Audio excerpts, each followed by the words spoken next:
Magandang araw po sa inyong lahat mga kapatid, mga taga-subaybay. Sana po ay nasa mabuti kayong kalagayan saan man lugar sa mundo kayo naroon ngayon.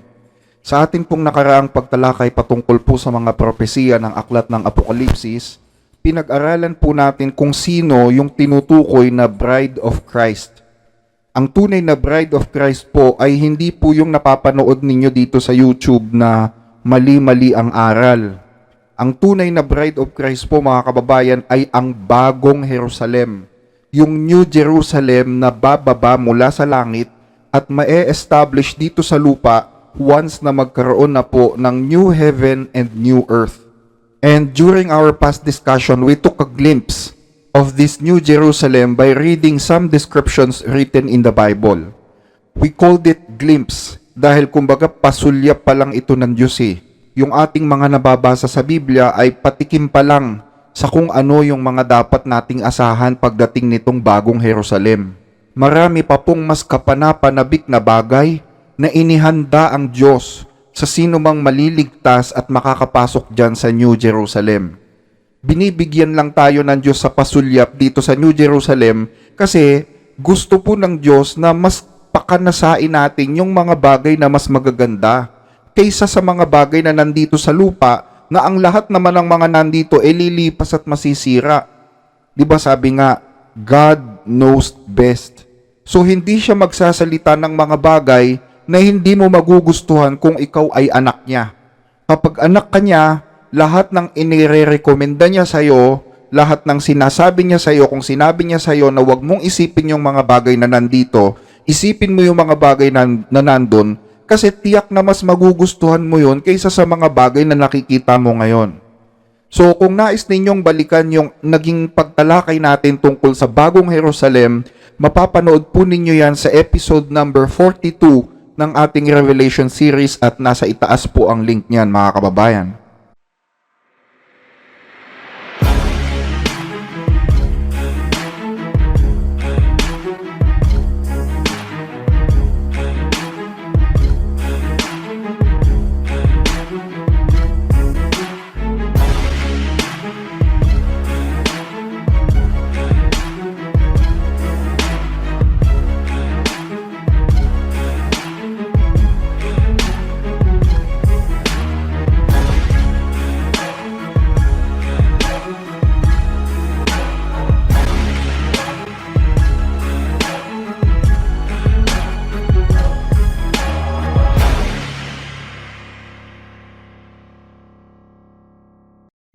So sa atin pong nakaraang pagtalakay ay nakita natin o nasulyapan natin sa pamamagitan ng Biblia ang itsura ng bagong Jerusalem. Na itong city na ito ang siyang magiging sentro or pinaka-capital city ng New Heaven and New Earth na lilikhain ng Diyos. Ngayon naman po ay tatalakayin natin ang magiging buhay ng mga maliligtas na nakatira naman doon sa labas ng bagong Jerusalem. Siyempre, this is a new heaven and new earth. So, hindi tayong lahat nakatira sa Holy City. Sa lawak ng bagong mundo na lilikhain ng Diyos, we will definitely populate this whole new earth gaya po ng original na plano ng Diyos during the time of Adam and Eve. Kung tayo po ay maliligtas. At maliwanag po yan na sinasabi sa aklat ng Biblia. Ang sabi po dito sa Revelations chapter 21 verse 25. At ang mga pintuan niyon ay hindi isasara kailanman sa araw, sapagkat hindi magkakaroon doon ng gabi. Dadalhin nila sa loob niyon ang karangalan at kapurihan ng mga bansa. So, magkakaroon ulit ng mga bansa sa bagong langit at sa bagong lupa. We will populate this earth. So, ang tanong, ano ba ang magiging buhay sa mga bansang ito? Meron pa bang mga korap na bansa? Meron pa bang mga bansa na nagigirahan sa isa't isa? Pakinggan ninyo dito sa Revelation chapter 21 verse 27. At hindi makakapasok doon ang anumang bagay na marumi o ang sino mang gumagawa ng karumal-dumal o ng kasuklam-suklam, kundi sila lamang na nakasulat sa aklat ng buhay ng kordero. So, ibig sabihin, kung walang makakapasok na marumi doon sa Holy City or doon sa New Jerusalem, it tells us na ang mga bansa sa mga panahong ito ay puro malilinis. Lahat po sila ay banal. Wala nang bansa sa mundo na magiging marumi. Wala nang bansang korap. Wala nang bansang masama. O wala nang bansang mas malakas kaysa sa iba. Wala nang bansang makasalanan sa mata ng Diyos. Ang buong mundo ay mabubuhay at kikilos ayon sa liwanag ni Kristo, ayon sa halimbawang ipinakita ni Kristo. Ang sabi dito sa Revelations chapter 21 verse 23, at ang lungsod ay hindi nangangailangan ng araw o ng buwan upang magbigay liwanag sa kanya, sapagkat ang liwanag niya ay ang kaluwalhatian ng Diyos at ang ilaw doon ay ang kordero. Ang mga bansa ay lalakad sa pamamagitan ng liwanag nito at ang mga hari sa lupa ay magdadala ng kanilang karangalan sa kanya. Ang liwanag, ang mga bansa ay lalakad sa pamamagitan ng liwanag nito. Doon sa liwanag ni Kristo, lalakad ang mga bansa. And this is not just a literal presentation of light. Hindi lang ito tumutukoy sa literal na liwanag. Ang liwanag ni Kristo ay tumutukoy din sa mga halimbawa na ipinakita niya, sa mga aral at katwiran na itinuro niya. That is the light of Christ. Ang sabi ni Apostol Pedro sa kanyang sulat, ngunit ayon sa kanyang pangako ay naghihintay tayo ng bagong langit at ng bagong lupa kung saan ang katuwiran ay naninirahan. So ang mga bansa ay lalakad o mamumuhay ayon sa mga aral ni Kristo, sa mga katwiran niya, dun sa kanyang mga salita. Ibig sabihin, wala nang injustice sa mga bansa. Wala nang gulo, wala nang hirap, wala nang hindi pagkapantay-pantay ng mga bansa, wala nang mahirap, wala nang mayaman. Lahat ng mga bansa ay mamumuhay ayon sa katwiran o sa hustisya ni Kristo. Hindi uso doon yung kompetensya. Hindi totoo yung sinasabi nila sa New Heaven and New Earth, meron pang kompetensya, magpapaligsahan kung sino yung may magandang teknolohiya. Kasi may nagtuturo ngayon sa YouTube, yung mga nagtuturo ng katapusan ng mundo, sabi nila, sa New Heaven and New Earth daw, meron pang kompetensya kung sinong pinakamagandang technology na mapoproduce. Si Kristo daw, sasabihan niya yung mga bansa na magkaroon ng kompetensya pagdating sa discovery. Wala nun sa Biblia. Ayan, ang liwanag nga ng sabi ni Pedro, katwiran ay maninirahan doon. Yung bang kompetensya, katwiran ni Kristo yun? Saan mo nabasa sa Biblia na ang katwiran ni Kristo ay may kompetensya? Wala nun, imbentong aral yon. At doon mga kababayan, hindi na kayo makakakita ng pipi, ng bingi o ng pilay. Wala nang lalaitin o kakaawaan doon sa mundo na yon. Ang sabi ng propetang si Isaias, kung magkagayon, mamumulat ang mga mata ng bulag at ang mga tainga ng bingi ay mabubuksan. Kung magkagayon, lulukso ang pilay na parang usa at ang dila ng pipi ay aawit sa kagalakan sapagkat sa ilang ay bubukal ang tubig at batis sa disyerto. Kasi nga, di ba, lahat ng mga nakatira kasi doon, incorruptible na yung kanilang katawan Binago na yung kanilang katawan, meron na silang glorified body. So imagine, isang mundo na lahat ng mga nakatira perpekto. So that's how the new heaven and new earth described by the Bible. Perpektong lugar ito. Hindi lang yung lugar, kundi yung mga nakatira. At kapag gusto mo namang magpunta dun sa Holy City, dun sa sentro, kapag pumasok ka dun sa city na yon, dadaan ka sa isang pagkalaki-laking kalsada na gawa sa ginto. Ang tawag doon sa kalsada na yon ay Way of Holiness. Doon ka dadaan. Pag dumaan ka doon, tanaw mo na lahat yung buong ganda ng Holy City. Ang sabi ng propesiya ni Isaias, magkakaroon doon ng lansangan isang daanan. At ito'y tatawagin ang daan ng kabanalan. Ang marumi ay hindi daraan doon, ngunit ito'y para sa kanya na lumalakad sa daang iyon at ang mga hangal ay hindi maliligaw doon. Nakita nyo? Meron tayong basis sa Biblia. Hindi tayo katulad ng iba na pag sinabing may doorknob na diamond sa langit, wala namang basis. No. Sabi ng Biblia, mayroong lansangan doon na pagkalaki-laki. Doon dadaan yung lahat ng papasok dito sa Holy City. At Hindi makakadaan doon ang sino mang marumi o maliligaw doon ang taong hangal. Wala na kasing ganun doon eh. So meaning sa bagong langit at sa bagong lupa, wala nang hangal na tao doon. Lahat ng tao doon matatalino. So anong kailangan mo ng kompetensya ng technology? Di ba? Di mo kailangan yon. Lahat kayo doon marurunong. O ano pa ibang kahulugan ng hangal? Yung hangal, yung mga taong nagpadaya sa turo, yung mga maling turo. Kasi isa yan sa mga nagpapahangal sa tao eh. Yung ikaw ay madaya ng maling turo. So lahat ng mga taong nakatira dito talagang hindi nagpadaya sa mga maling aral. Kaya ingat kayo dyan mga kababayan, ano? At alam niyo dito sa Holy City, wala nang mabangis na hayop na titira dyan. Wala kayong makikitang mabangis na hayop dyan sa lungsod na yan. Walang leon, walang lobo, or any animals na mabangis. Kaya wala kang kakatakutan talaga pag nilibot mo yan buong city. Pero napakahirap libutin ng city na yan. Kasi di ba dun sa pinag-aralan natin sa nakaraang episode, ang Holy City ay may lawak, may luwang na 2,000 kilometers, pati ang haba. Para kang naglakbay mula Maynila hanggang Kuala Lumpur, Malaysia.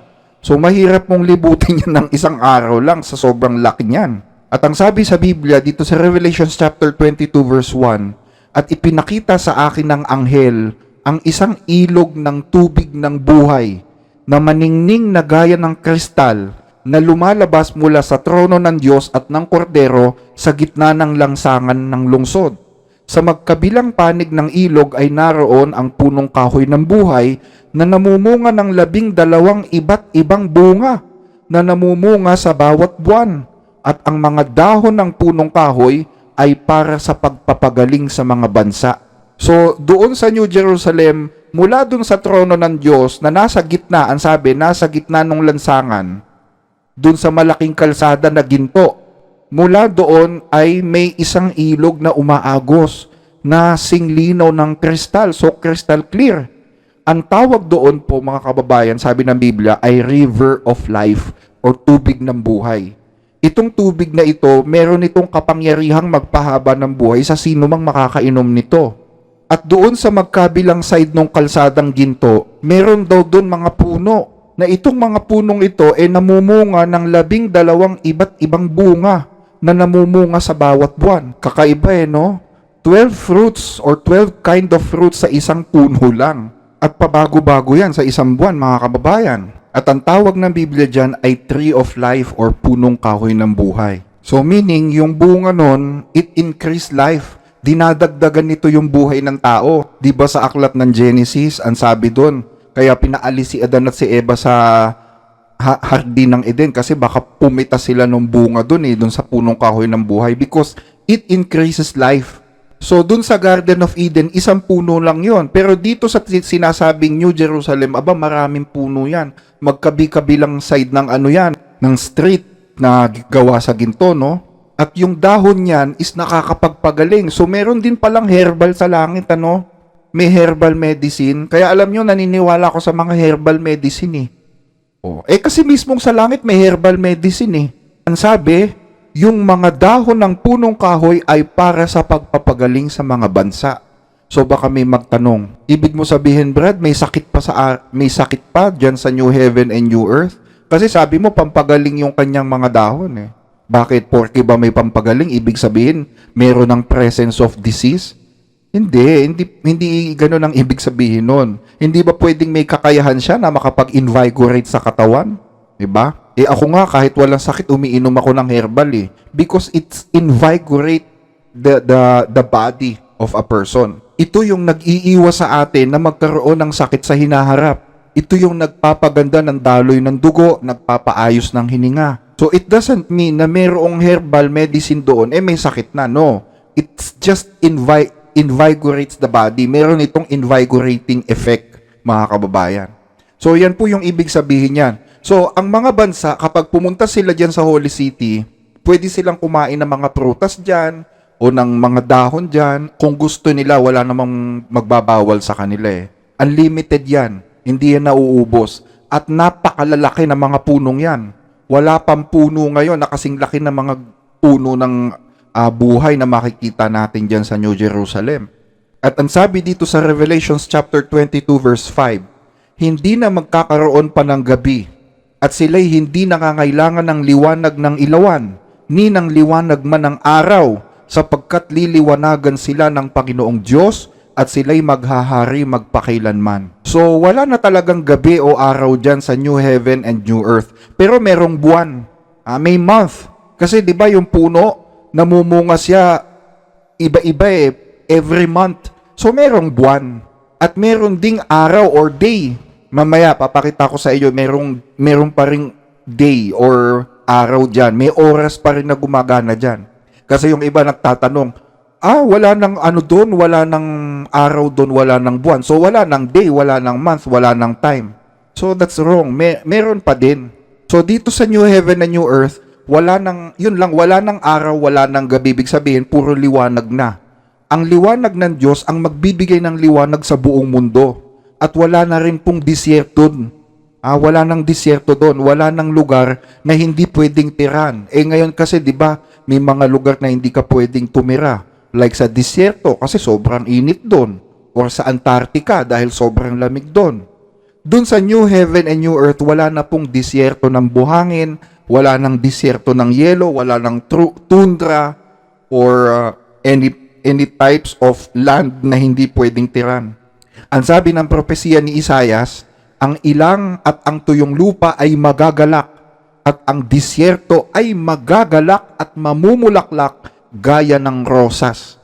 Ito ay mamumulaklak ng sagana at magsasaya na may kagalakan at awitan.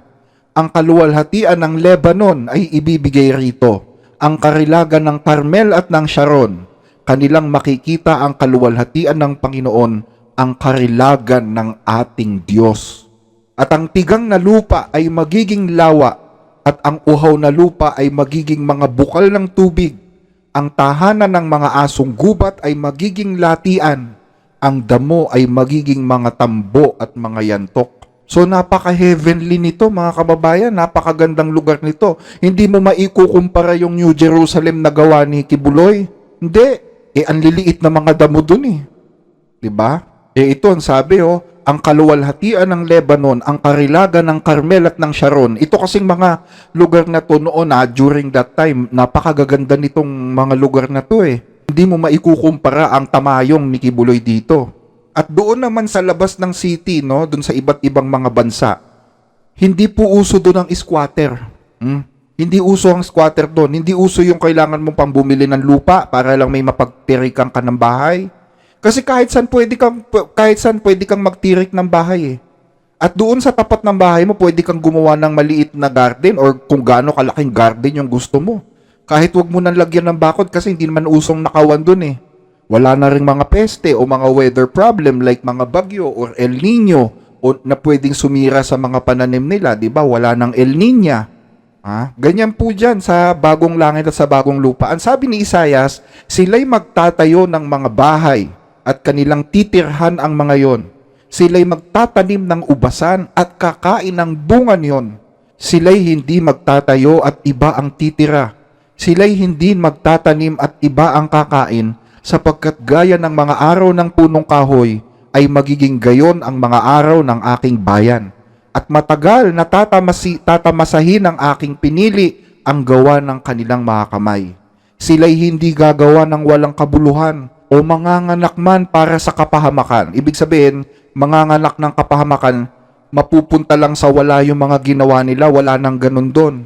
Sapagkat sila ay magiging supling ng mga pinagpala ng Panginoon at ang kanilang mga anak na kasama nila.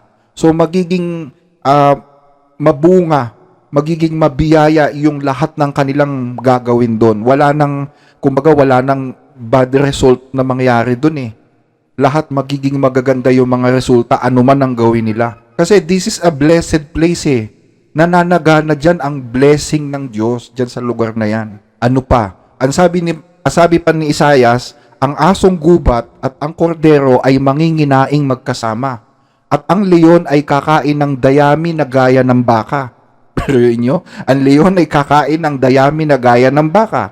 At alabok ang magiging pagkain ng ahas. Sila'y hindi mananakit o maninira man sa lahat kong banal na bundok, sabi ng Panginoon. Ayun meron pa rin palang mga hayop sa New Heaven and New Earth. Ang walang hayop is doon sa Holy City. 'Di ba? Sabi doon sa binasa natin kanina, walang leon or mabangis na hayop sa Holy City. Pero dito pala sa ibang mga bansa na nasa labas ng city, meron pang mga hayop pa rin pala diyan. Pero itong mga hayop na ito, ang sabi, hindi mananakit o maniniraman. At mapapansin niyo dito, wala nang carnivorous na hayop or yung hayop na kumakain ng karne. Yung leon kakain ng dayami kasama ng baka. At yung ahas, hindi na manunuklaw ng tao o kakain ng daga o ng palaka. Ang kakainin nila is alabok ng lupa. So in short, wala na talagang carnivorous na hayop. At ang mga tao, ang magiging pagkain naman ng mga maliligtas kapag tayo nandun na, yung mga itinanim nating prutas at gulay. Hindi na tayo papatay ng karne para gawing adobo, no? Meron din sigurong mana doon. Alam niyo yung mana, yung kinakain ng Israel noon sila'y nasa ilang. O kasi galing sa langit yung pagkain na yun. So posible na meron ding mana sa mga panahon na yan. Matitikman din yan ng mga maliligtas. Yun kung gusto lang naman nilang kumain, kasi nga incorruptible body na Hindi na yan nagugutom. Hindi na yan nauuhaw or napapagod. Pero syempre, hindi naman porke meron tayong incorruptible body is wala na tayong panlasa. Meron pa tayong panlasa, meron pa tayong pangamoy. So to use the sense of taste, syempre pwede ka pa rin kumain. Lalo na kung gusto mong tikman o yung isang pagkain, kung masarap sa paningin mo, di pwede mo namang kainin yun So we still have the ability to taste and enjoy the food na meron doon sa bagong langit at sa bagong lupa. So ano pa katunayan na wala nang ang mabangis na hayop dyan sa New Heaven and New Earth? Ang sabi pa rin dito sa propesya ni Isaias, at ang lobo ay tatahang kasama ng kordero, at ang leopardo ay mahihigang kasiping ng batang kambing, at ang guya at ang batang leon at ang patabain na magkakasama, at papatnubayan sila ng munting bata. So meron pa palang bata doon, no? Pero itong batang ito, hindi ito musmus na bata na walang alam, hindi. Bata na meron na rin kakayahang mag-isip. Incorruptible na nga, di ba, yung kanyang katawan. Wala nang kapintasan yon. Nakakapagsalita na yon. At ang sabi, papatnubayan niya yung mga leon, yung mga batang kambing, mga leopardo. Wala nang takot, wala nang mananakit doon. At saka yung mga hayop na carnivorous at herbivores na, di ba ngayon, kinakain ng carnivorous yung mga herbivores. Yung leon, kinakain niya yung baka or yung mga hayop na kumakain ng damo. Diyan sa bagong langit sa bagong lupa, hindi na, wala nang ganun. Magkakasama sila, sabi, ang lobo ay tatahang kasama ng kordero. Ang leopardo ay mahihigang kasiping ng batang kambing. To kakaiba talaga yung makikita natin diyan sa lugar na yan kung tayo papalaring maligtas, At ang baka at ang oso ay manginginain. Ang kanilang mga anak ay mahihigang magkakasiping. At ang leon ay kakain ng dayami na gaya ng baka. Nakita nyo? Wala nang carnivorous wala nang mga hayop na nag-aaway. At ang batang pasusuhin ay maglalaro sa lungga ng ahas. So, ibig sabihin, meron pa pala talagang mga baby sa panahon na to. O, saan galing ito? Ito ba yung ibig ba sabihin is mag-aasawahan pa yung mga nandun? Magkaka-baby pa sila? Hindi po. Ito po yung mga bata na namatay habang sila ay nasa tiyan ng kanilang ina. Posible na sila itong mga batang ito. Kasi wala namang kasalanan yung mga batang yan Diba? Lalo na yung mga stillborn o yung mga na-abort. Wala silang kasalanan. So, they can be saved. At itutuloy na nila yung kanilang paglaki dun na sa New Heaven and New Earth. Alam nyo kung sino magpapalaki sa kanila? Mga anghel. Kasi we are in open acquaintance with the angels na. Ang mga anghel ang magiging mga servant ng mga maliligtas. Di ba nga sabi ni Apostol Pablo, hindi baga silang lahat ay mga espiritong tagapaglingkod na mga sinugo upang magsipaglingkod sa kapakinabangan ng magmamana ng kaligtasan. So, doon sa bagong langit at sa bagong lupa, ang mga servants ng mga maliligtas doon, mga anghel. Biruin mo, ang bodyguard mo, anghel. Ang kalaro ng anak mo, anghel. Ang katulong mo sa bahay, anghel. Ang katulong mo sa pagtatanim, anghel. Lagi kang may kasamang anghel doon kasi sila yung mga maglilingkod sa mga naligtas O ano pa sabi? Hindi sila magsisipanakit o magsisipaniraman sa aking buong banal na bundok sapagkat ang lupa ay mapupuno ng kaalaman ng Panginoon gaya ng tubig na tumatakip sa dagat. Ang lupa mapupuno ng kaalaman ng Panginoon. Ibig sabihin, wala ng tanong na maiiwan sa isip mo. Lahat ng misteryo, lahat ng hiwaga, lahat ng nakatagong kaalaman sa mga creation ng Diyos, alam mo na. Alam mo na kung papaanong unawain ang wika ng mga hayop. Alam mo na kung anong nasa dako paroon ng kalawakan. Alam mo na kung anong mga halaman ang nakakagamot ng ganito o ganong sakit. Alam mo na kung papaanong maintindihan ang buhay ng mga halaman at ng mga puno. All scientific mysteries are now open. Alam mo na ang buhay ng mga bulaklak. Kung ngayon meron kang tanong sa bagong langit at sa bagong lupa, lahat malalaman mo na eh. Hindi mo na kailangan makipagtagisan ng karunungan o makipagkumpetensya sa teknolohiya. Bakit ka makikipagkumpetensya? Lahat naman kayong naligtas, alam nyo na lahat ng mga karunungan. 'Di ba? The knowledge of God is available for everyone. Wala nang bagay na malilingid sa mga tao. Wala nang bagay na hindi kayang gawin ng tao, even to speak with animals and plants, mga kababayan. O ano pa sabi? Sa bagong langit at sa bagong lupa, wala na pong asawahan doon. Hindi na po uso doon yung girlfriend, boyfriend, tapos buntisan. Hindi. Ang sabi ng Panginoong Hesus sa Mateo 22:30, sapagkat sa pagkabuhay na mag-uli ay hindi na mag-aasawa, ni mga papag-aasawahin pa, kundi gaya ng mga anghel sa langit. Kaya kung may nagturo sa inyo, halimbawa may pastor nagsabi, mayroon pang ano doon, may family planning pa doon, o may asawahan, wala na. Wala na. Hindi totoo yun. Wala sa Biblia nun. Kasi sa bagong langit at sa bagong lupa, meron lang tayong isang ama eh. Isang ama lang, isang magulang lang magkakaroon doon, yung ama sa langit, yung ama ni Kristo. At ang Panginoong Hesus ang magiging panganay sa lahat ng magkakapatid. At kung halimbawa, naligtas ka, so naligtas din yung kamag-anak mo, magsasama kayo sa isang lugar. Magkikita-kita kayo. Kumbaga, pagsasamahin ng Diyos ang magpapamilya na mga naligtas. Because God wants them to be happy. Gusto ng Diyos na lubusin yung kasayahan ng mga maliligtas, mga kababayan. Hindi na sila maghihiwa-hiwalay doon. At wala na pong problema doon, mga kababayan. Wala ka nang isipin doon. You will work not because you need to work or to have food or shelter. Hindi ka magtatrabaho para lang kumain o para may pagkain ka, para may bahay ka. Hindi. You will work because it will serve as your pleasure. Kumbaga, ano na lang yon, pleasure na lang sa'yo yung pagtatrabaho eh. You will just enjoy life in New Earth. Wala ka nang poproblemahin. In case meron ka mang concern o meron kang kailangan sa buhay, meron kang gustong sabihin sa Diyos, bibigay ng Diyos sa'yo yon kahit hindi mo pa hinihingi. Kumbaga, ang Diyos naka-overlook yan sa lahat ng mga nakatira doon. Nakaantabay siya, nakatingin siya sa lahat ng mga nakatira doon kung ano yung kailangan nila, kung ano yung gusto nilang sabihin. Ang Diyos always present to the needs of the inhabitants dyan sa lugar na yan. Ang sabi ni Isaias, at mangyayari na bago sila magsitawag, sasagot ako. At samantalang sila'y nagsasalita, aking didinggin. Nakita nyo? So ano pa nga naman ang poproblemahin mo, di ba? Kaya hindi totoo yung sinasabi ng mga nangangaral ng katapusan ng mundo dyan, na magkakaroon pa ng pagalingan sa technology sa Earth, gagawa ng iba't ibang invention na high-tech. Doon sa kanilang mga video, may makikita ka mga naglalakihang mga building, nakakaibang itsura, may mga spaceship. Aanin mo nun.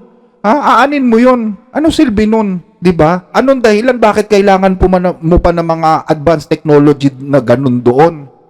Ang liwanag ng sabi ni Pedro, ang bagong langit at bagong lupa ay tinatahanan ng katwiran ni Kristo. Justice ang pangunahing sistema doon. Tapos ikaw naman, nilagyan mo ng kompetisyon. Justice ba yun?